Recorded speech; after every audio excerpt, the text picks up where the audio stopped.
Graça e paz, meus irmãos. Vamos iniciar mais um devocional com a palavra de Jeremias, capítulo 17, versículo 7 ao 8.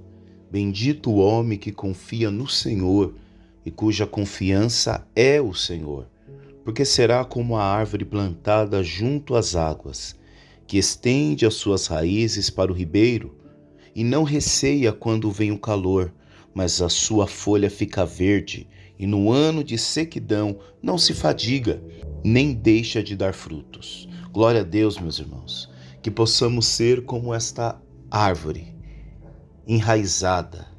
A palavra do Senhor vai dizer que todo ramo que não está ligado na videira verdadeira seca, perece. Então que nós estejamos ligados na videira verdadeira, tal como essa árvore que Jeremias ilustra, que possamos ser essa árvore enraizada, irrigada pela fonte da vida que é Cristo Jesus. É importante, meus irmãos, nós confiarmos no Senhor. De certo que os dias muitas vezes nos trazem preocupações, nos trazem muitas coisas para nos abalar, mas não podemos esquecer em quem temos colocado a nossa confiança. Que Cristo Jesus ilumine o teu coração, ilumine a tua mente, te livre de toda ansiedade, de tudo aquilo que tem assustado, tem lhe preocupado. Tome a sua Bíblia, vamos juntos fazer este devocional. O Senhor tem algo a falar aos nossos corações, o Senhor quer falar conosco.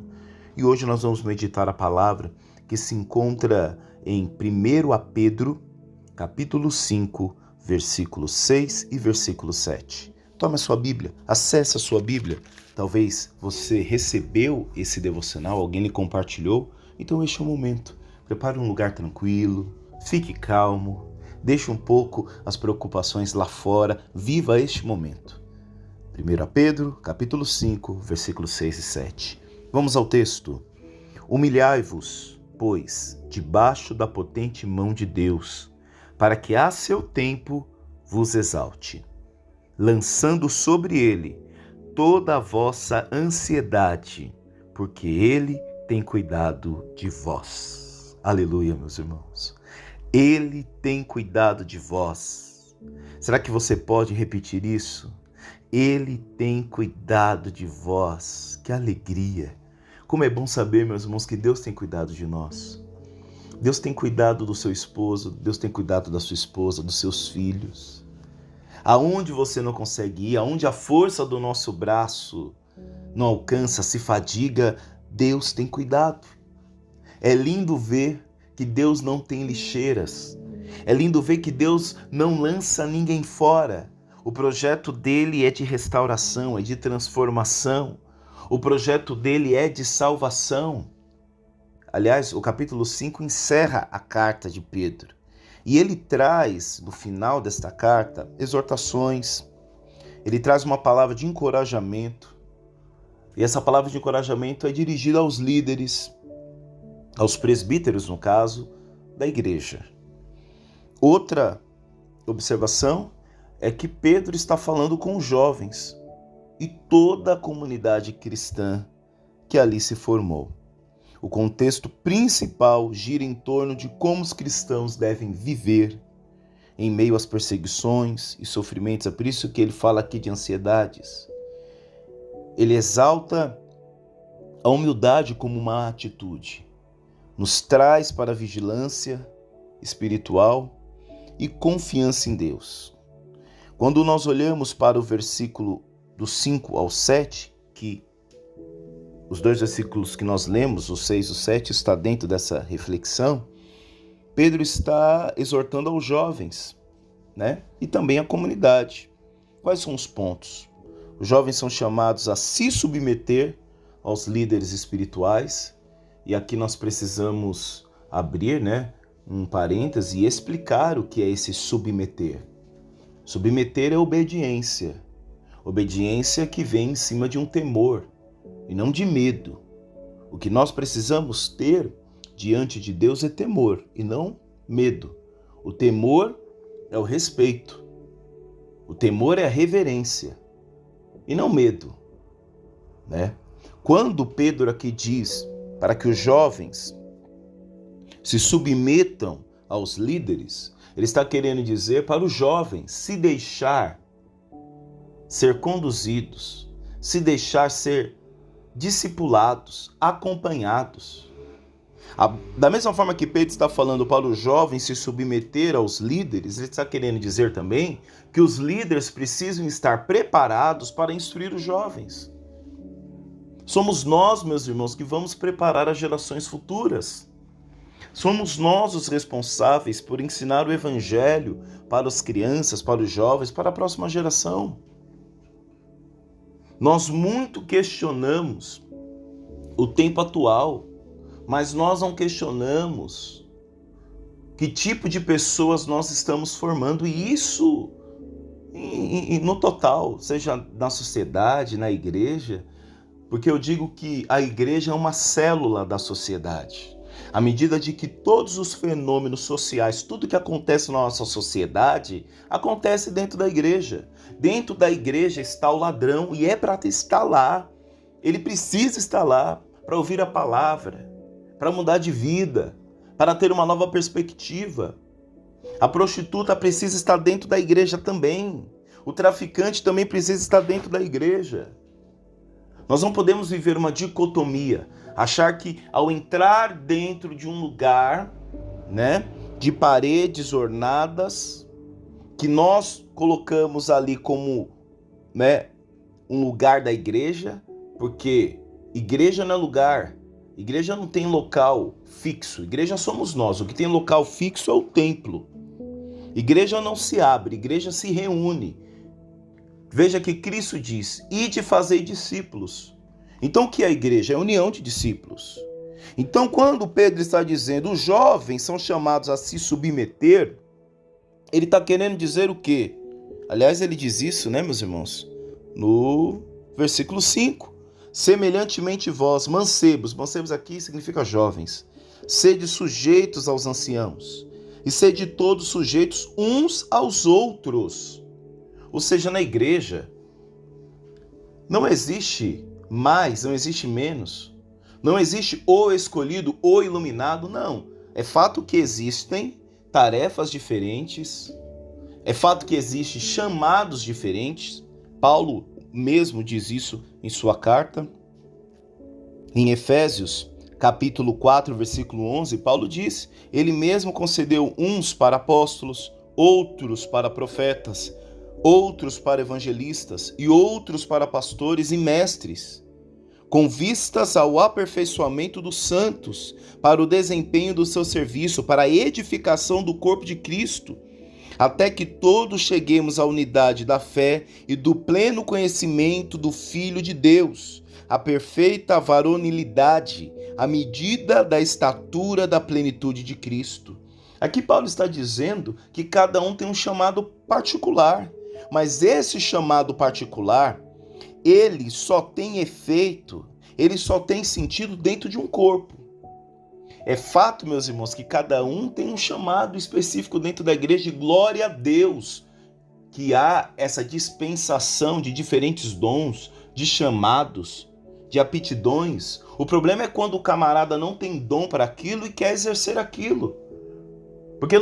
Porque nesse período que ele está tentando exercer algo que ele quer, mas ele não tem o dom, não tem o chamado, ele está perdendo a oportunidade de cumprir o verdadeiro propósito da vida dele.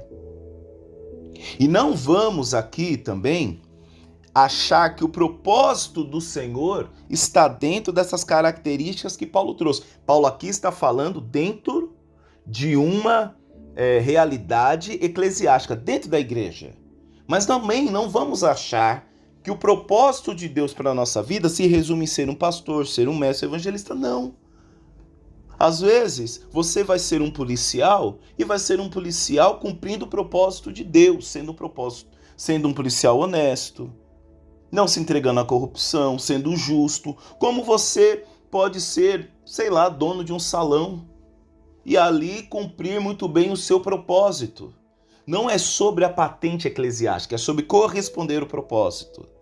E aí, meus irmãos, às vezes nós ficamos preocupados em ser bem-sucedidos e esquecemos de cumprir um propósito. E ser bem-sucedido não quer dizer nada sobre cumprir propósito. Então, aqui Pedro está dizendo, qual o propósito dos anciãos no versículo 5? Ora, preparar os mais jovens, visto que eles, com a sua idade, adquiriram mais experiência, o que também nem sempre é verdadeiro, né? Maturidade, antigamente nós achávamos que maturidade vinha com o passar dos anos, e hoje nós vemos que não é bem assim. Mas aqui Pedro está querendo dizer, sujeitai-vos uns aos outros, aprendei um com o outro, porque às vezes o que falta em você, você vai encontrar no seu irmão. E quão é importante nós nos humilharmos. E humilharmos, não pegue essa palavra de forma pejorativa. Porque nós, quando ouvimos a palavra humilhar, né, parece que nós vamos ser um capacho do outro. Não é. Humilhação, na verdade, é se submeter. E nós precisamos, diante de Deus, muitas vezes, ter um coração submisso. Porque um coração humilde e submisso, ele aprende. Agora, um coração que é arrogante não sai do lugar, não evolui. Então, é nesse contexto que Pedro está dizendo para os jovens se submeter. Ou seja, jovens, aprendam com os mais idosos, aprendam com aqueles que vieram antes, aprendam com aqueles que prepararam o caminho para que hoje vocês estiveram aqui. Outro ponto que ele traz dentro desses versículos do 5 ao 7 é que toda a comunidade é incentivada a se revestir de humildade, porque Deus resiste aos soberbos, mas dá graça aos humildes. Foi o que eu disse. É difícil uma pessoa arrogante aprender algo, porque ela acha que sabe tudo. Ela acha que sabe tudo. O que Deus espera de nós é um coração ensinável. Discípulo precisa ter um coração ensinável para aprender. E à medida que ele aprende, ele consegue ensinar. É aquilo que a gente diz na igreja, né? Aquele que não tem humildade para sentar, dificilmente vai ter autoridade para de pé ensinar. Simples assim. Outro ponto é, há um convite à entrega total de preocupações e ansiedades. E é esse ponto que eu quero meditar com você. Por quê, meus irmãos? Todos sabem que a ansiedade é algo que tem tomado, né? Tem feito parte do nosso dia a dia. Não é normal, mas se tornou comum. É como gripe, né? Não é normal. Uma gripe não é normal, dor de cabeça, mas se tornou comum. É muito interessante, e eu louvo a Deus por isso, que Deus foi nos dando um pouco de sabedoria para entender alguns fenômenos. Visto que antigamente as pessoas achavam que depressão, ansiedade, síndrome do pânico era frescura. Quantas vezes eu ouvi pessoas falando que nada, isso é falta de uma surra. Isso é falta de uma pia cheia de louça, de capinar um lote. Eu ouvi isso várias vezes. E nós vimos, meus irmãos, que depois da pandemia do Covid-19, não sei se os irmãos acompanham esses dados, nós estamos vivendo um mundo pós-pandêmico. Qual foi o resultado de um mundo pós-pandêmico?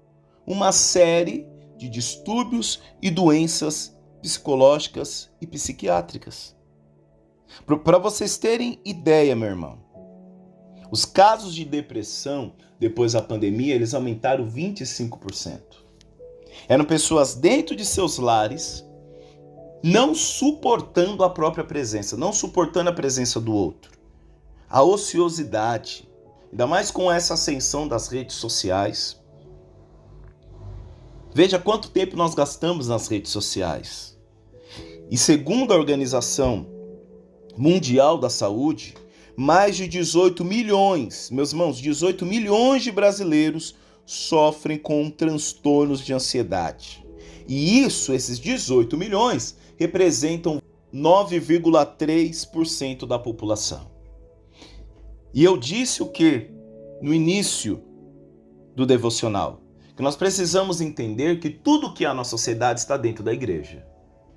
Então, nós precisamos entender que parte dessas 18 milhões de pessoas, desse 9,3%, estão constituindo as nossas comunidades de fé. Está dentro dos nossos lares, está dentro das nossas casas, está ao nosso lado. A famosa síndrome de Burnout, que tem afligido muitos líderes, né, pastores, padres, Procurem. Aproximadamente 30% dos trabalhadores brasileiros sofrem com a síndrome de burnout, uma doença ocupacional reconhecida e classificada pela Organização Mundial da Saúde. Ansiedade. E o que é ansiedade? Senão a preocupação com o futuro. E essa preocupação com o futuro que nós vamos alimentando, uma vez que nós não temos poder sobre o futuro. E a ansiedade, nós transitamos nisso. Arrependimento por não ter feito no passado e a preocupação com o futuro. E o que nós precisamos entender é que o nosso futuro está escondido em Cristo Jesus. É o que diz a palavra de Colossenses, capítulo 3, o versículo 3 ao 4, porque vocês já morreram e agora a sua vida está escondida em Cristo e em Deus. E quando Cristo, que é a nossa vida verdadeira, vier de novo, então vocês brilharão com Ele e participarão de toda a sua glória. Meu irmão, não há o que temer, não há o que se preocupar. A nossa vida está escondida em Cristo Jesus. É Ele que tem cuidado de nós. Como diz o versículo 7 de 1 Pedro, capítulo 5, lançando sobre Ele a vossa ansiedade, porque Ele tem cuidado de vós, Ele tem cuidado de mim, Ele tem cuidado de você. Ei, mãe, você que fica preocupado quando seu filho vai trabalhar, quando você fica preocupada quando a sua filha sai para a faculdade, aí a gente se entope dessas notícias ruins, desses noticiários sensacionalistas. Isso vai aumentando a nossa ansiedade. Ah, Vinícius, então você está querendo dizer que eu devo negar a realidade? Não, não é sobre negar a realidade, mas é sobre confiar que o Senhor nos guarda. É sobre viver debaixo de uma palavra, de uma ordenança. O Senhor mesmo está dizendo: lançai sobre ele a vossa ansiedade.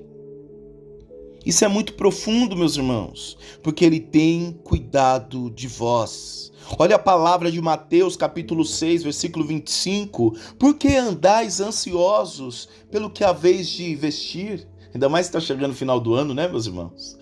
Está chegando as compras de final de ano. Depois vai vir janeiro, IPVA, IPTU, material das crianças. E olha o que o Senhor diz em Mateus 6, 25, 34. Por que andais ansiosos pelo que haveis de vestir? Considerai como crescem os lírios do campo. Eles não trabalham nem fiam. Contudo, vos digo que nem Salomão em toda a sua glória se vestiu como um deles. É o Senhor que cuida de nós. É o Senhor que tem cuidado de vós. Meus irmãos, vamos iniciar mais um ano. E nós precisamos entregar a Ele todos os dias, os meses, as semanas. Veja que no início, aliás, nem no início de 2024, Talvez na virada de 2023 para 2024, você estava ansioso, perguntando: meu Deus, talvez você estava agradecendo a Deus, mas dizendo: o que será de nós no ano vindouro? E nós estamos aqui, em dezembro, glorificando ao Senhor. Sabe por quê? Porque a palavra do Senhor, que nós acabamos de ler, que Ele tem cuidado de vós, ela foi verdadeira, ela foi cumprida na sua vida. E você pode dizer neste mês: Ele cuidou de mim, Ele tem cuidado de nós, Ele tem cuidado das nossas ansiedades. A palavra do Senhor diz que a palavra nem chegou à boca e Ele já conhece. Esse Deus é maravilhoso. Por isso que Ele diz: humilhai-vos, submetei-vos debaixo da potente mão de Deus, para que a seu tempo, entenda, a seu tempo, é no tempo dele. Abandone a ansiedade, meu irmão. Abandone esse desejo de querer ver tudo agora, desta forma, do seu jeito. E vou dizer uma coisa: todas as vezes que o homem se intrometeu nas coisas de Deus, deu muito errado. A exemplo de Sarai, que recebe uma profecia de que ela seria mãe. E o que ela faz? Ela vê que a profecia não está sendo cumprida. O que ela faz? Ela tem uma escrava que é egípcia. E ela pede para Abrão, que até então o nome ainda não era Abraão, mas era Abrão, se deitar com Agar. E de Agar nasce Ismael. O que isso significa? Muitas vezes nós queremos ajudar Deus a ser Deus. Às vezes, na nossa ansiedade, nós queremos dar aula de como Deus deve agir, de como Deus deve fazer. Mas ele está dizendo aqui, humilhar-vos. Melhor remédio para a nossa ansiedade é compreender o tempo de Deus, é viver o processo em busca do propósito. Veja, foram 40 anos peregrinando naquele deserto. Foram 40 anos Deus vencendo a ansiedade daquele povo. Foi 40 anos Deus vencendo a ansiedade de água, a ansiedade de querer pão, a reclamação, a murmuração. E em nenhum momento Deus faltou na vida daquele povo.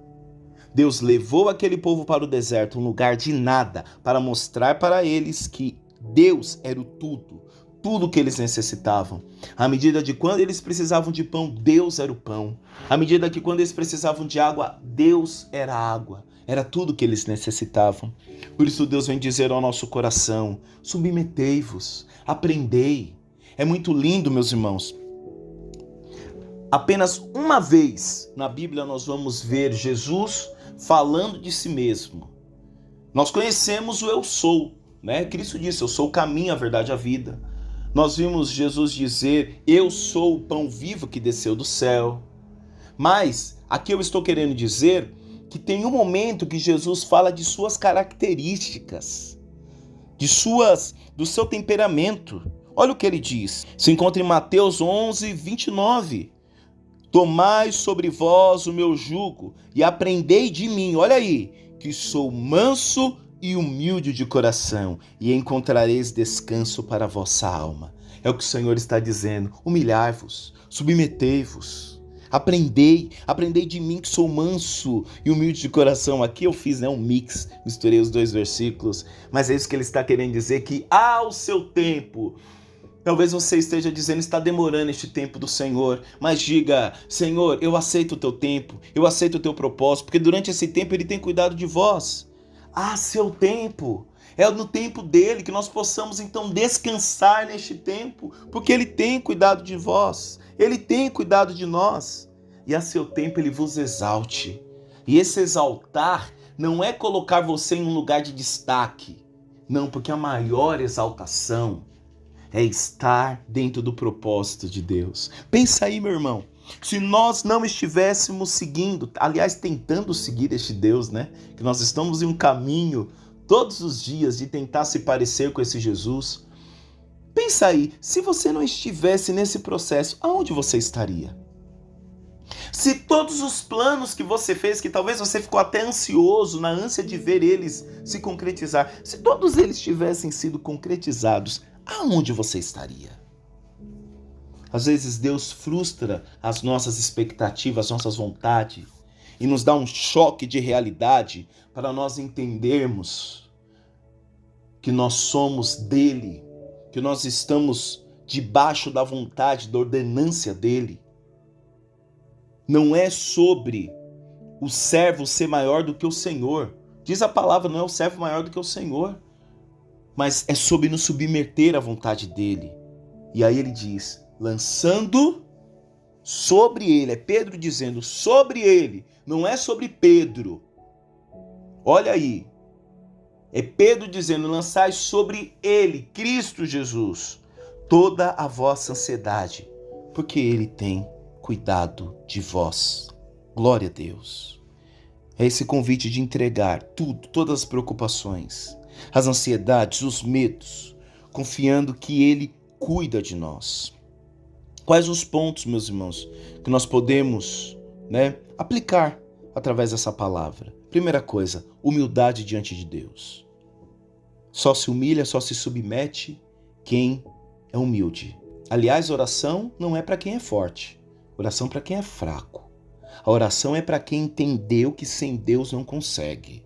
Por isso a necessidade de nós humilharmos sempre diante dele, reconhecer a soberania dele, reconhecer que ele é soberano sobre todas as coisas, a necessidade de nós confiarmos que ele tem o controle de todas as coisas. Você já reparou que viver é um ato de fé, que viver é um ato de confiança? Você já reparou que você, quando vai talvez para o trabalho, para os estudos, Você dorme no ônibus, você não conhece quem é o motorista, você não conhece como está a vida dele psicológica, psiquiátrica. Acabamos de falar aqui de ansiedade, de depressão, você não sabe se ele está enfrentando um quadro de depressão, mas você dorme, você confia, tal como uma criança que o sono é inevitável, você dorme. Você não quer saber o que o motorista está passando, você apenas confia. E é sobre isso, é sobre se lançar, é confiar que o Senhor está cuidando de nós. Mesmo quando enfrentamos dificuldade, mesmo quando enfrentamos problemas. Outro ponto é esperar pelo tempo de Deus. Foi como diz o versículo 6, a seu tempo, espere o tempo do Senhor. Porque muitas vezes, meus irmãos, nós queremos soluções rápidas. Nós somos imediatistas. Nós queremos tudo para ontem. Eu acabei de dizer aqui que às vezes nós queremos dar, ajudar Deus a ser Deus. Queremos dar dica de como Deus tem que fazer. Mas esse versículo, meus irmãos, nos lembra que Deus tem um tempo certo para nos exaltar, para nos trazer alívio. E é preciso ter paciência e fé. Paciência e fé.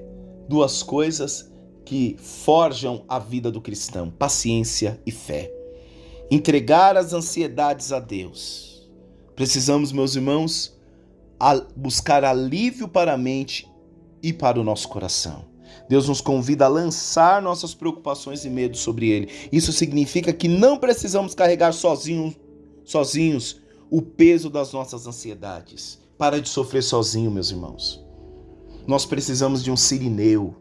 Muitas vezes às vezes nós não precisamos nem de uma dica, de um conselho. Às vezes a gente só precisa que alguém nos ouça. Alguém que segure a nossa mão, pra gente sentir que ali é de carne, que ali também chora, que ali também sofre. Às vezes a gente precisa disso. Às vezes a gente não quer dica de bem viver. A gente só quer saber que não está falando com uma inteligência artificial. Nem falando com um super crente que para tudo tem um versículo, que para tudo tem uma dica. Mas a gente só precisa de alguém que fique do nosso lado, Alguém que diga, eu não sei o que fazer agora, mas eu quero dividir com você esse peso. E não é o que Jesus quer fazer conosco, não é o que Ele mesmo falou, vinde todos vós que estáis cansados. Porque muitas vezes a gente não quer problema pra gente não. Muitas vezes a gente escolhe, no nosso hall de amigos, pessoas que vão nos favorecer. E aqui Cristo está chamando, vinde todos vós que estáis cansados, fadigados. Olha o que Pedro diz, lança sobre ele as ansiedades. Ou seja, não carregue esse peso sozinho. Fale, meu irmão, coloque para fora. Mas Vinícius, eu começo a falar, eu começo a chorar. Então chora na presença do Senhor. Oh, aleluia. Não deixe essa depressão te colocar na cama, meus irmãos. E eu falo isso com direito de causa. São poucas as vezes que eu falo isso para os irmãos. Durante 2 anos da minha vida eu fiz terapia para me livrar da depressão. Tinha dia que eu ficava no sofá só chorando. E tudo ia bem, vida financeira ia bem, não me faltava nada, mas aqui dentro era um vazio profundo. E graças sim à intervenção de um profissional, de um psicólogo, de um terapeuta, e graças também ao Senhor, porque eu entendo que o psicólogo também foi um instrumento usado pela mão de Deus. Por isso, meu irmão, vou te dizer uma coisa, não seja insensível à dor do outro, não seja insensível às dificuldades do outro. Quando alguém chegar e dizer que está precisando de ajuda, meu irmão, dê crédito, ouça. Sabe por que tem muita gente jogando da ponte? Sabe por que tem muita gente puxando um gatilho na própria cabeça? Porque não estão conseguindo suportar a própria vida. A vida é pesada, a própria vida é pesada para a pessoa. Encarar os próprios problemas é insuportável. Então, meu irmão, se você não pode falar nada que vai edificar, talvez ajudar, trazer um alento, um conforto, não fale nada não, meu irmão. Está na hora de nós termos responsabilidade naquilo que nós falamos. Responsabilidade. Para de ficar falando que isso é frescura, que é falta de surra. Talvez é porque ainda essa situação não bateu na tua porta. E eu tenho certeza que quando ela bater, e aliás, que Deus o livre e o guarde, que jamais você passe por uma depressão, por um momento de ansiedade, uma síndrome do pânico. E que caso isso aconteça, que tenham pessoas preparadas, pessoas que pensem talvez diferente dessas que dizem que é frescura, que é mentira, né? Que é falta de uma louça. Se fosse assim, meus irmãos, 18 milhões de brasileiros não estariam afundados em depressão. Já foi o tempo que a depressão, que a ansiedade era algo velado. Hoje as pessoas convivem, mas convivem com vazio. Por isso, meu irmão, eu te digo, Cristo é aquele que dá vida a todas as coisas. Cristo, meus irmãos, dentro de nós existe um espaço que só Deus preenche. Não adianta. Você pode procurar em todos os lugares, mas você só vai encontrar alento e resposta em Cristo Jesus.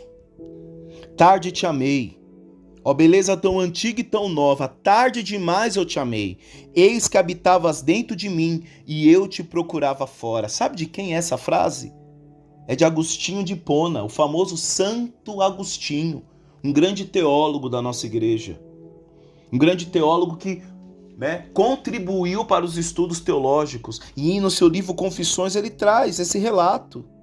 Eis que habitavas dentro de mim e eu te procurava fora. O que significa? Às vezes, esse vazio que está aqui dentro, nós estamos procurando formas de preenchê-lo nas coisas externas. Mas ele está dentro de você. Se abra a este Deus. Por isso, meus irmãos, divida o peso.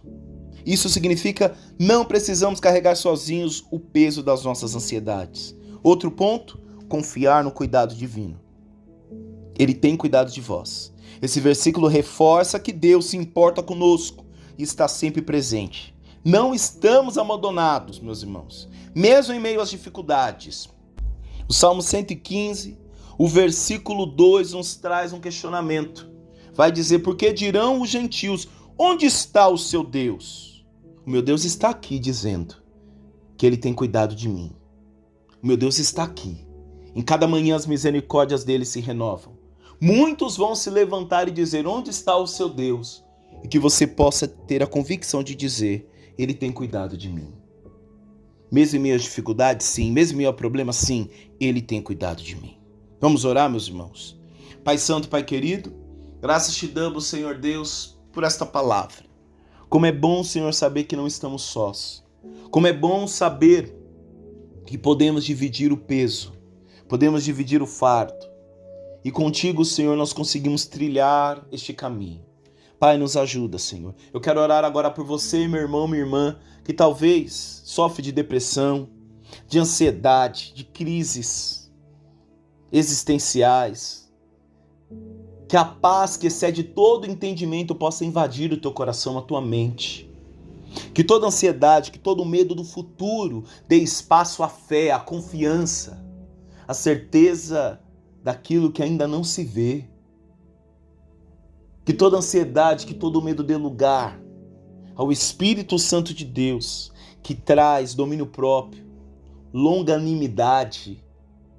Que o Espírito Santo de Deus venha visitar a tua mente, repreendendo toda a voz, todo o desejo suicida, toda a vontade de ficar parado, prostrado. Se levanta, te coloca de pé, tem de bom ânimo homem, tenha de bom ânimo mulher. Deus tem muitas coisas para realizar sobre a tua vida. Toma posse dessa verdade.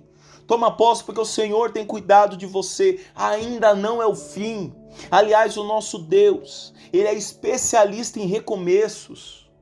Quando nós achamos que é o final, Deus nos surpreende com recomeços.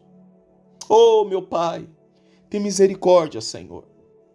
Pai, que nós tenhamos a certeza, ó Pai, que o Senhor tem cuidado de nós. Não nos deixe duvidar nem por um segundo, ó Pai, que o Senhor é um Deus presente, que nos guarda e que nos protege. Em nome de Jesus, em nome de Jesus. Que você tenha um dia abençoado, que a graça dele esteja sobre a tua vida, te guardando, te dando livramento, que o Senhor te guarde no seu sair, no seu voltar, no seu deitar, no seu se levantar, que o Senhor te guarde, meu irmão. Em nome de Jesus. Um forte abraço, Deus abençoe e até amanhã.